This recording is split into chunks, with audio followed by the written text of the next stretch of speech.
Welcome back to the news at 10. Finding solutions to the challenges of education in Nigeria will require investments and improvements in the quality of teaching. This message formed the core of the Gamaliel and Susan Onosode Foundation lecture, which held today in Lagos. At the session, the guest speaker, our former Minister of Education, Mrs. Obi Ezekwesili, and other discussants called for a national economic governance conference to address the sectoral gaps. Globally, 61% of children lack access to education, but over 10 million of the affected children are found in Nigeria. In this edition of the Gamaliel and Susan Onosode Foundation lecture, organizers chose to float a topic that connects with the life and times of its founder, the late Deacon Gamaliel Onosode. Some of the challenges facing the education sector in Nigeria are those of access, equity, value, quality, relevance, management and funding. The chairman of the occasion and former Secretary General of the Commonwealth, Mr. Emeka Anyaoku, describes the focus of the meeting as timely. In my view, the entire Nigerian education system is in dire need of rehabilitation, both in terms of the quality of the education that we now give our children, also in the quality of the teaching, and I may also say in the quality of the curriculum. Sharing findings from her past experience as a former education minister, the keynote speaker, Mrs. Obi Ezekwesili, explains how the lack of funding and poor teaching quality destroyed education in the country. She suggests the need for a national economic governance conference to bridge the gaps. My proposal is that it is time to call for a national economic governance conference in this country. What were the barriers to a country like Nigeria with all its potentials not creating a GDP base that is double what it currently is? That question needs to be asked. When that question is asked, you will then understand the role that education plays in the progress of society. And discussants appear to agree with Mrs. Ezekwesili's position. The real impact of a weak educational system is showing up in our economic system. Every company is suffering from being able to find the right kind of people to employ. The organizers also joined to re-echo the demands. Talking cannot hurt you, it can only help. So perhaps, maybe once again, we should attempt with a education-focused based economic summit. A journey of a 1,000 kilometer starts with one step. Let's start doing something about education. Let's put education as one of our priorities. The forum features the presentation of an award to the best performing candidate in the just concluded West African Secondary Schools Certificate Examination. Town or village in Lagos, I know it well. The foundation plans to commence its scholarship scheme next year with a view to realizing the dreams of the late founder. Temple Ashaju, Channels Television News. The Speaker of the ECOWAS Parliament, Mr. Mustapha Cisse Lo, has warned the sub-regional body to ensure absolute consideration of the values and aspirations of component members to avoid the risk of a similar case of Brexit referendum in the European Union. Mr. Cisse Lo says the ECOWAS Parliament must deepen transnational cooperation to better tackle challenges of terrorism, trade and integration. The members are also calling for the Parliament to be given strong legislative powers in the region.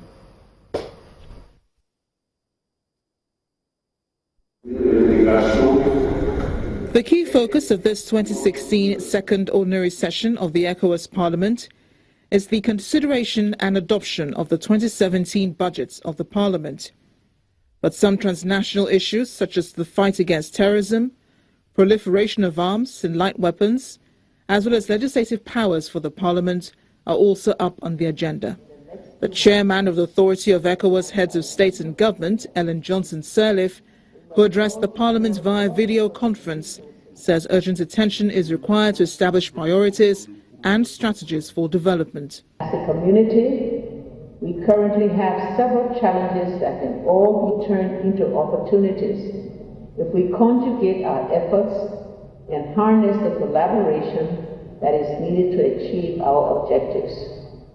Regional capacity building, trade liberalization, and the conclusion of negotiations for the Continental Free Trade Area, CAFTA, as well as the Economic Partnership Agreements, EPA, all need urgent attention. As some members of Parliament call for full legislative powers to be conferred on the Parliament, the Speaker of the Parliament warns of a similar occurrence to Brexit in Africa. No nation, no peuple respectif. Major lessons to learn in the European Union integration, especially the Brexit referendum, is that nothing should be taken for granted. Every group must consider the vital needs and aspirations of the component parts. Besides the 2017 budget for Parliament, members will also be looking to deepen solidarity, collaboration and stronger integration for building and securing democracies, especially in the face of current turbulence and economic bad turns. Let's check in on the world of business news. Here's Anne Mawudu.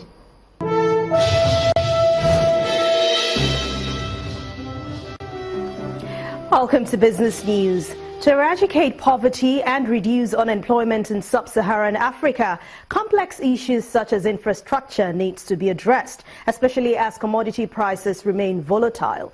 This is according to the chairman of ERS Holding, Mr. Tony Elumelu, who spoke to VOA Channels TV business correspondent in New York, Jill Miladrino, on the sidelines of the just concluded Africa Investor Forum at the Nasdaq exchange. Africa has been highly dependent on commodities, and now that the commodity price is not doing well, we need to diversify our economies. We need to begin to address those complex issues that oftentimes we attend to with simple solutions. And what are these complex issues? Infrastructure.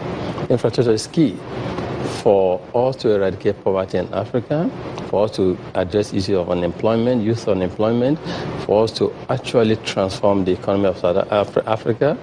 We must fix the issue of infrastructure, starting with power, transportation. Power access to electricity in Africa is so poor. Over 600 million Africans don't have access to electricity. We must fix this, especially in the 21st century, if we're serious about becoming a serious player in the global economy.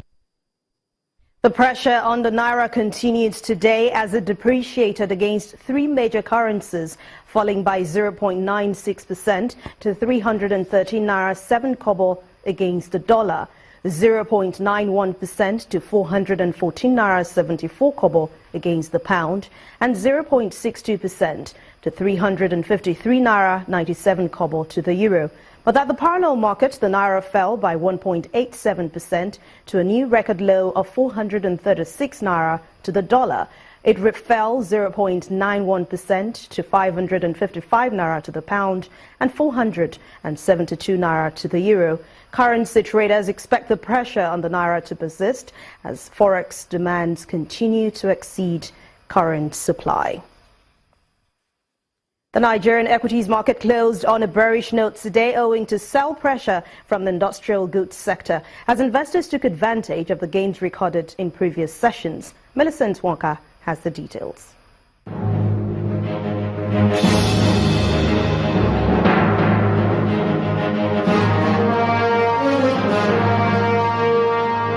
Hello and welcome to the Stock Market Report. Thursday's trading on the Nigerian Stock Exchange closed in negative territory with a 0.17% decline in the all-share index, while the market capitalization dropped by about 2 billion naira to 9.67 trillion naira. Now, despite this, today's transaction was impressive as it yielded a total turnover of 410.1 billion shares worth 3.62 billion naira in 4,179 deals. Diamond Bank, FCMB and FBN Holdings were the most actively traded stocks. The top three price gainers from a list of 18 were Oando, Mobil and Total, while Caviton, Continental Reinsurance and NACO were the major losers from a list of 22. And that's the Stock Market Report. I'm Millicent Unwoka. Thanks a lot, Millicent. Exports of Nigeria's Forcados crude stream will resume by the end of this month with a loading program issued for October. The first cargo from a preliminary list is expected to load on September the 28th, while October exports are expected to be around 230,000 barrels per day. Forcados terminal is operated by Shell Petroleum Development Company, a local affiliate of Royal Dutch Shell, which declared force majeure on exports on February the 22nd after a subsea pipeline was hit by Niger Delta militants. Across the world, major markets closed today's session mostly in the green in reaction to decisions of the U.S. Federal Reserve to keep interest rates unchanged. Let's see the closing numbers.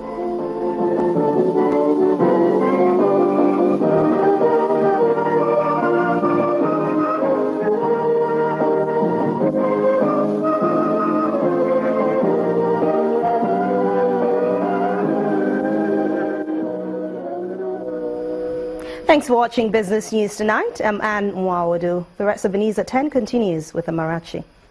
After years of community service, which includes assisting the elderly, improving lives and creating opportunities, the Obi Lulu Briggs Foundation has celebrated its 15th anniversary in Port Harcourt, the River State capital.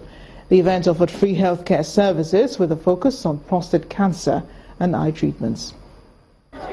Men, women and the elderly getting registered for the free medical treatments to mark the 15th anniversary of Obi Lulu Briggs Foundation. Ladies and gentlemen, the event kickstarts properly inside with a seminar on prostate cancer, which according to experts is the #1 killer cancer in black men. Please remember, by the time you are exhibiting symptoms already, we are no longer talking of screening. The best time to catch it is when you feel absolutely nothing. Then the eye treatment tests and prostate cancer screening. Well, this is a free exercise. That's why we have a lot of people here. So it's a very welcome idea. The desire, inner desire to give, to want to serve God, to want to serve humanity, to want to see how we can all reach out, how we can all touch, how we can, reduce pain. These are the things that have driven the Obi Lulu Briggs Foundation.